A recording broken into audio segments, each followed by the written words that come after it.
Bismillahirrahmanirrahim. Assalamualaikum warahmatullahi wabarakatuh. Alhamdulillahirabbil alamin wassalatu wassalamu ala asyrafil anbiya'i wal mursalin wa ala alihi wa sahbihi ajmain. Puji bersyukur syukur bagi Allah, selawat dan salam kepada junjungan Nabi Muhammad sallallahu alaihi wasallam. Penghormatan saya kepada Ibu Nasalma Eskep selaku mentor, kepada Bapak Ferry May Hafnizat SHMH selaku pembimbing, kepada Bapak Said Fadil SIPMM selaku penguji. Pada kesempatan ini, saya Rahmat Rizki, peserta Laksar tahun 2023 Angkatan 5 dengan nomor NDH 11 dengan instansi Rumah Sakit Umum Daerah Pidijaya, ingin mempresentasikan hasil rancangan aktualisasi saya dengan judul Optimalisasi Penanganan Tumpah Darah dengan Spill Kit di ruang IGD Rumah Sakit Umum Daerah Pidijaya.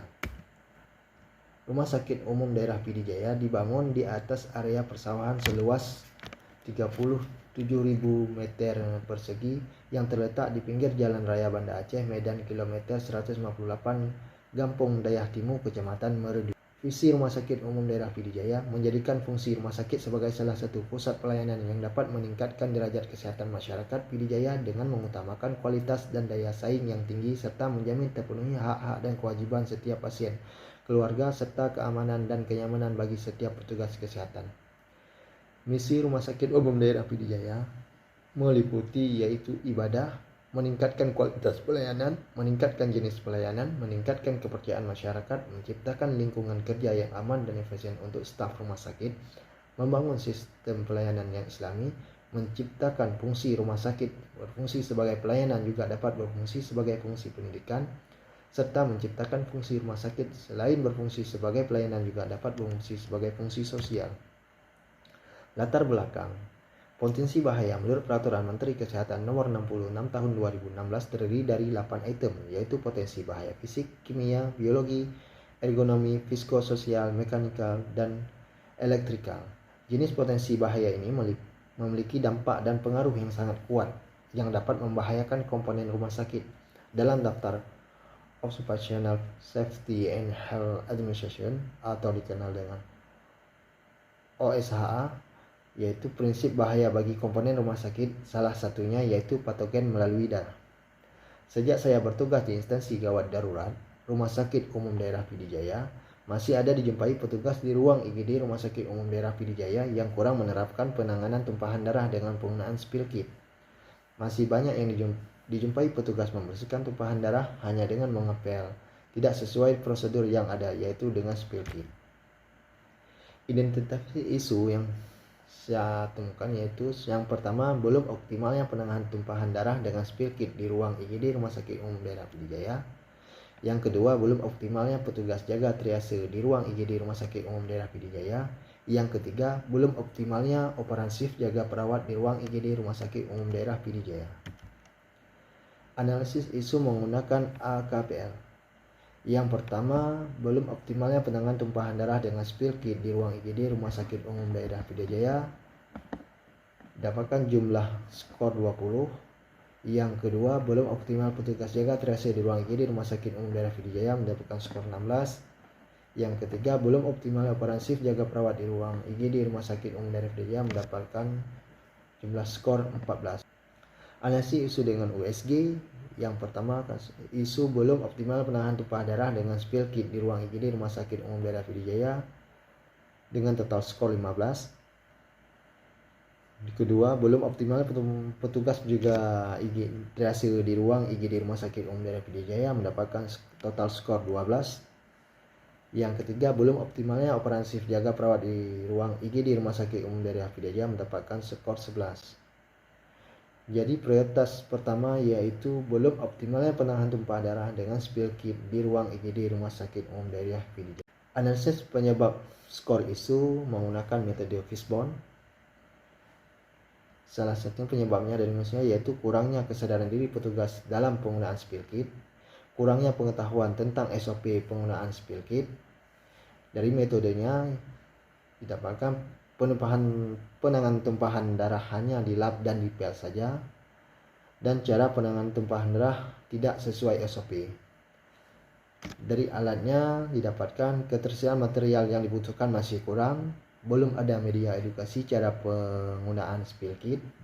Dari lingkungannya kurang sosialisasi terkait penanganan tumpahan darah dan menggunakan spill kit, dan tidak ada sanksi jika penanganan tumpahan darah tidak sesuai SOP, sehingga timbulnya penyebab belum optimal penanganan tumpahan darah dengan spill kit di ruang IGD Rumah Sakit Umum Daerah PD Jaya. Dampak core isu. Dampak yang terjadi dari isu prioritas belum optimal penanganan tumpahan darah dengan spill kit di ruang IGD Rumah Sakit Umum Daerah PD Jaya dengan sumber isu yang telah dianalisis menggunakan metode APKL dan USG, jika tidak diselesaikan dapat menimbulkan dampak antara lain.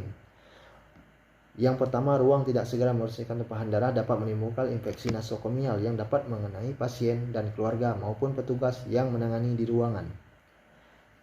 Yang kedua, penanganan tumpahan darah menjadi salah satu syarat standar akreditasi.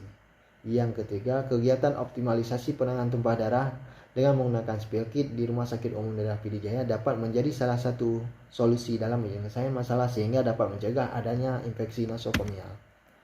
Gagasan kreatif, yaitu optimalisasi penanganan tumpahan darah dengan spill kit di ruang IGD Rumah Sakit Umum Daerah PD Jaya. Rancangan matrik aktualisasi. Kegiatan yang pertama, membangun kerjasama dalam penanganan tumpahan darah dengan spill kit. Sumbernya kegiatan inovasi. Tahap pertama, melakukan konsultasi dengan mentor.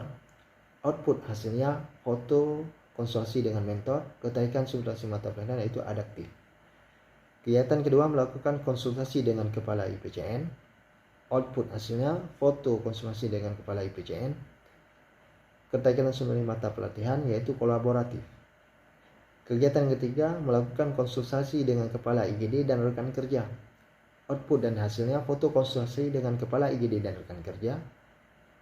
Keterkaitan substansi mata pelatihan harmonis. Tahap kegiatan keempat, membuat catatan kebutuhan alat untuk di spill kit sesuai SOP.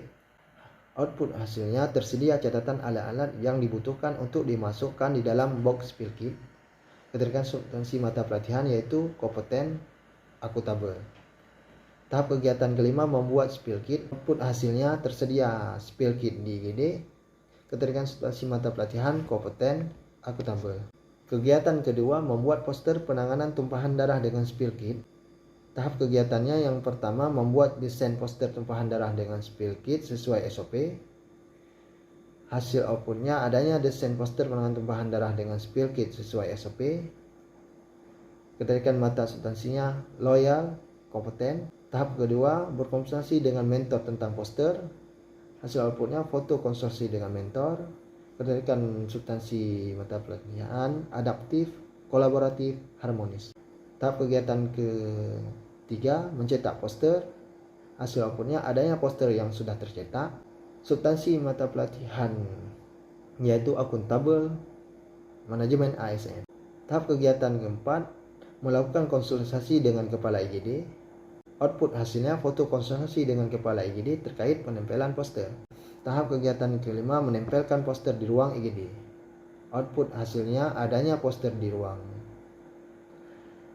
Substansi mata pelatihan, orientasi pelayanan, manajemen ASN.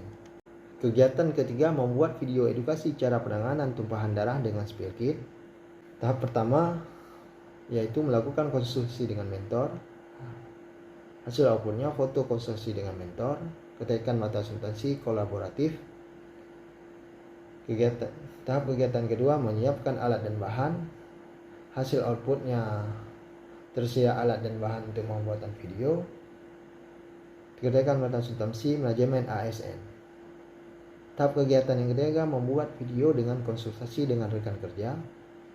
Hasil outputnya adanya video edukasi cara penanganan tumpahan darah dengan spill kit. Keterkaitan mata substansi yaitu adaptif, kolaboratif, dan smart ASN. Tahap kegiatan yang keempat, mengupload video ke YouTube. Hasil outputnya tersedia video cara penanganan tumpahan darah dengan spill kit di web rumah sakit. Keterkaitan mata substansi pelajaran yaitu manajemen ASN, kolaboratif, dan loyal.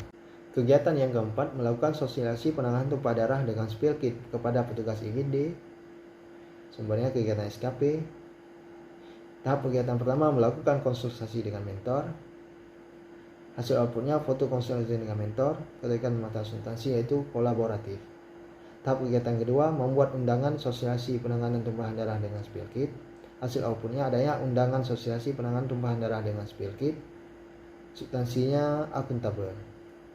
Tahap kegiatan yang ketiga menyiapkan bahan materi pretest dan posttest. Hasil outputnya adanya bahan dan materi untuk solusi penanganan tumpahan darah dengan spill kit. Substansi mata pelatihannya akuntabel, manajemen ASN. Tahap yang keempat melakukan pretest penanganan tumpah darah dengan spill kit. Hasil outputnya meningkatkan pengetahuan petugas tentang SOP penanganan tumpahan darah dengan spill kit. Ketekan mata substansinya kompeten. Tahap kegiatan yang kelima melakukan praktik simulasi penanganan tumpahan darah dengan spill kit. Hasil outputnya terlaksana praktik simulasi penanganan tumpahan darah dengan spill kit. Ketekan mata substansinya yaitu berorientasi pelayanan, kompeten, dan harmonis. Kegiatan yang kelima melakukan evaluasi hasil sosialisasi penanganan tumpahan darah dengan spill kit. Sumber kegiatan SKP. Tahap kegiatan yang pertama melakukan konsultasi dengan mentor dan kepala IGD. Hasil outputnya foto konsultasi dengan mentor dan kepala IGD. Ketekan mata substansi yaitu kolaboratif. Tahap kegiatan yang kedua menggunakan nilai pretest dan posttest penanganan tumpahan darah dengan spill kit. Hasil outputnya adanya hasil nilai pretest dan posttest tentang penanganan tumpahan darah dengan spill kit. Ketekan mata substansinya yaitu akuntabel. Tahap kegiatan yang kedua melakukan analisis nilai pretest dan posttest penanganan tumpahan darah dengan spill kit. Hasil outputnya adanya simpulan dari nilai pretest dan posttest penanganan tumpahan darah dengan spill kit. Ketekan mata substansinya akuntabel dan harmonis. Tahap kegiatan yang keempat membuat rencana tindak lanjut. Hasil outputnya penandatanganan komitmen penanganan tumpahan darah dengan spill kit oleh petugas IGD. Ketekan mata substansinya adaptif, berorientasi pelayanan. Tahap yang kelima membuat laporan. Hasil outputnya adanya laporan evaluasi.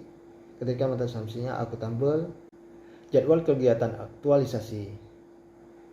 Kegiatan pertama membangun kerjasama untuk penanganan tumpahan darah dengan spill kit direncanakan pada tanggal 8 sampai dengan 19 Mei tahun 2023. Kegiatan yang kedua membuat poster langkah-langkah penanganan tumpahan darah dengan spill kit direncanakan pada tanggal 22 sampai dengan 31 Mei. Kegiatan yang ketiga membuat video edukasi cara penanganan tumpahan darah dengan spill kit direncanakan pada tanggal 1 sampai dengan 9 Juni. Tahap kegiatan keempat melakukan sosialisasi penanganan tumpah darah dengan spill kit kepada petugas IGD direncanakan pada tanggal 12 sampai dengan tanggal 22 Juni. Kegiatan yang kelima melakukan evaluasi hasil sosialisasi penanganan tumpahan darah dengan spill kit direncanakan pada tanggal 23 sampai dengan 28 Juni serta tanggal 1 sampai tanggal 2 Juli. Mungkin hanya ini saja yang saya presentasikan hasilnya. Lebih dan kurang saya mohon maaf. Saya akhiri dengan wabillahi taufiq wal hidayah. Assalamualaikum warahmatullahi wabarakatuh.